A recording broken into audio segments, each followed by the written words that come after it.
Hello, నేను CS రావు. ఆంధ్రప్రదేశ్ ముఖ్యమంత్రి చంద్రబాబు నాయుడు గారు ప్రమాణ స్వీకారం చేసి మరో నెలకి ఏడాది పూర్తవుతుంది. ఈ సందర్భంగా ఆయన సాధించినటువంటి అనేక అంశాలు ఉన్నాయి. వాటిలో ఒకటి మెట్రో రైలు. విజయవాడ విశాఖపట్నానికి సంబంధించిన మెట్రో రైలు ప్రాజెక్టు ఇప్పుడు డిపిఆర్ స్టేజిని దాటి టెండర్ ప్రక్రియ వరకు చేరింది. దీనికి రుణాలు కావాలి. విశాఖపట్నం దానికి 6,000 కోట్లు, విజయవాడ దానికి 5,900 కోట్లు, వెరసి 12,000 కోట్ల రూపాయలు అవసరం. ఈ 12,000 కోట్ల రూపాయలు ఎవరిస్తారు, ఎక్కడి నుంచి తీసుకొచ్చుకోవాలి అనే దాని మీద రివ్యూ మీటింగ్ చంద్రబాబు నాయుడు గారు పెట్టారు. దీనికి సంబంధించి కొంతమంది ఫైనాన్షియల్ సంస్థలు, బ్యాంకు ప్రతినిధులు హాజరయ్యారు.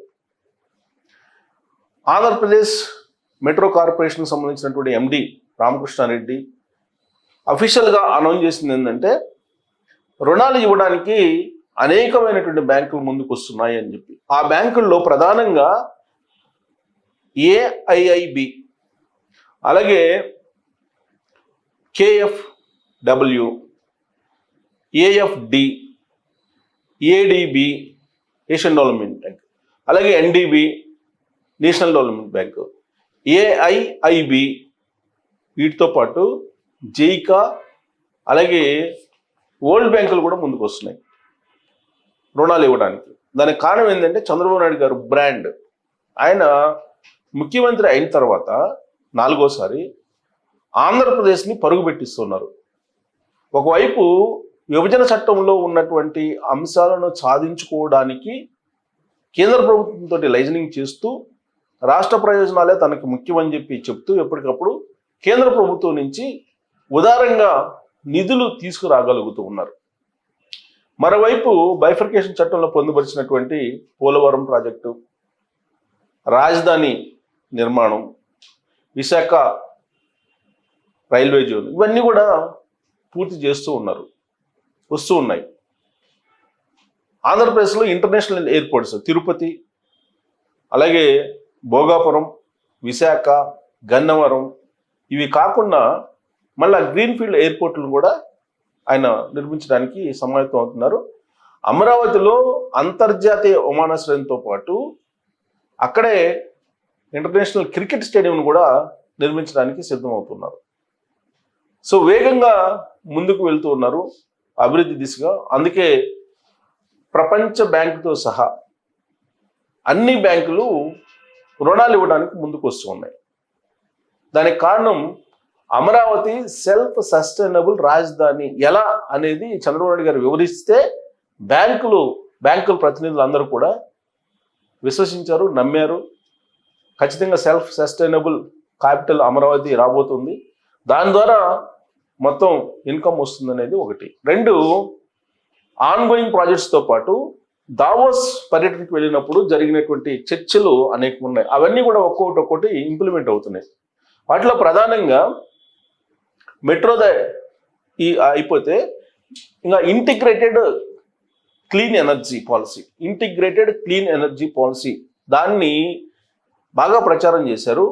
దానికి ఎనర్జీ సంబంధించినటువంటి ఈ ప్రాజెక్టులు తీసుకురావడానికి అనేక కంపెనీలు బయటకు వస్తున్నాయి. ఈ నెల 16వ తారీఖున అనంతపురం జిల్లాలో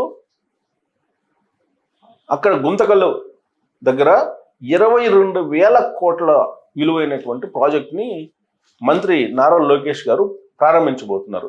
ఏపీ క్లీన్ ఎనర్జీ కెపాసిటీని పెంచడంతో పాటు గ్రిడ్ కెపాసిటీని కూడా పెంచేలాగా ఈ ప్రాజెక్టు ఉపయోగపడుతుంది.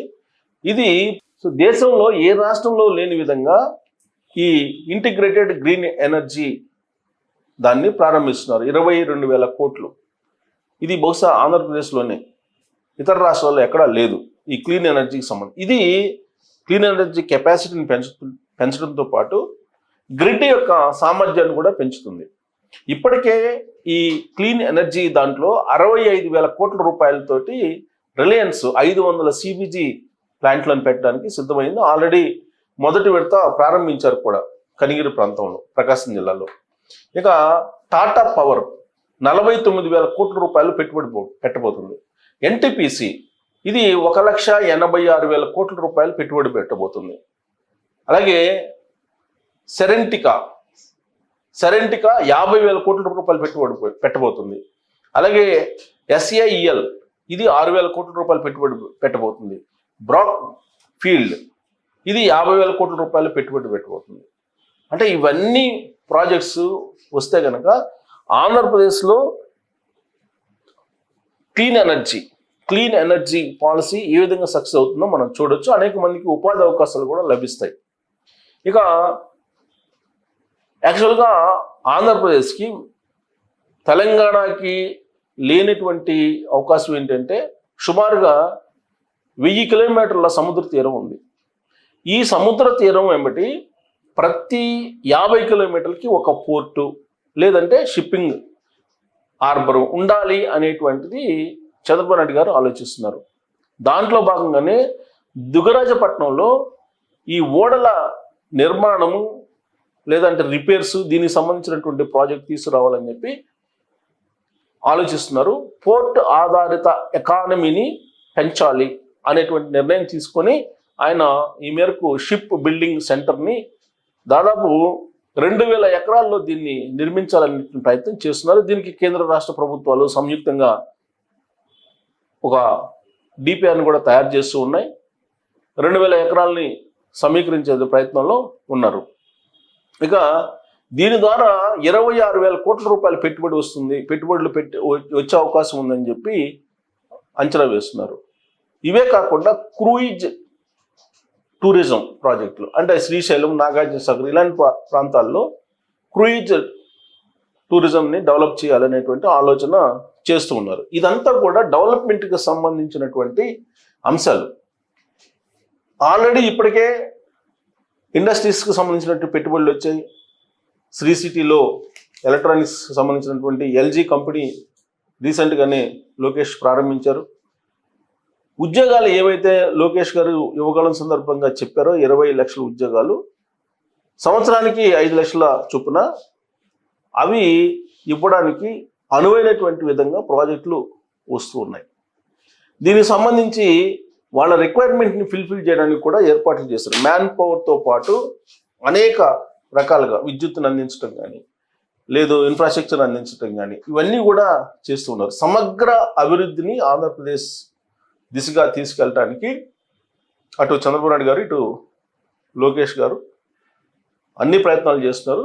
సో 12వ తారీఖున ఒక అద్భుతమైనటువంటి ప్రాజెక్ట్ని 16వ తారీఖున లోకేష్ గారు ప్రారంభించబోతున్నారు. మెట్రో ప్రాజెక్టుకు సంబంధించి విశాఖ, విజయవాడ రెండింటికి సంబంధించి మెట్రో ప్రాజెక్టుకు సంబంధించిన టెండర్ ప్రక్రియ వరకు వచ్చాయి. వాటికి రుణం ఎక్కడి నుంచి తీసుకోవాలి అంటే లోన్ ఎక్కడి నుంచి తీసుకోవాలనే దాని మీద కూడా క్లారిటీ వచ్చింది. బ్యాంకులు రుణాలు ఇవ్వడానికి ముందుకు వస్తున్నాయి ఆంధ్రప్రదేశ్ ప్రభుత్వానికి. ఇంతకుముందు రుణాలు ఇవ్వడానికి బ్యాంకులు ముందుకు రానటువంటి పరిస్థితుల్లో సచివాలయాన్ని కూడా తాకట్టు పెట్టినటువంటి న్యూస్ని మనం విన్నాం. అలాంటి పరిస్థితి లేకుండా చంద్రబాబు నాయుడు గారు గుడ్ విల్ ఏదైతే ఉందో, బ్రాండ్ వాల్యూ ఏదైతే ఉందో, ఆ బ్రాండ్ వాల్యూ ఇప్పుడు ఆంధ్రప్రదేశ్కి ఒక పెద్ద వరంగా మారింది. సో విజయవాడ, విశాఖలో త్వరలో మెట్రో రైల్ ప్రాజెక్టు ప్రారంభం కాబోతుంది. దానికి రుణాలు ఇవ్వడానికి కూడా సిద్ధమవుతున్నాయి బ్యాంకులు.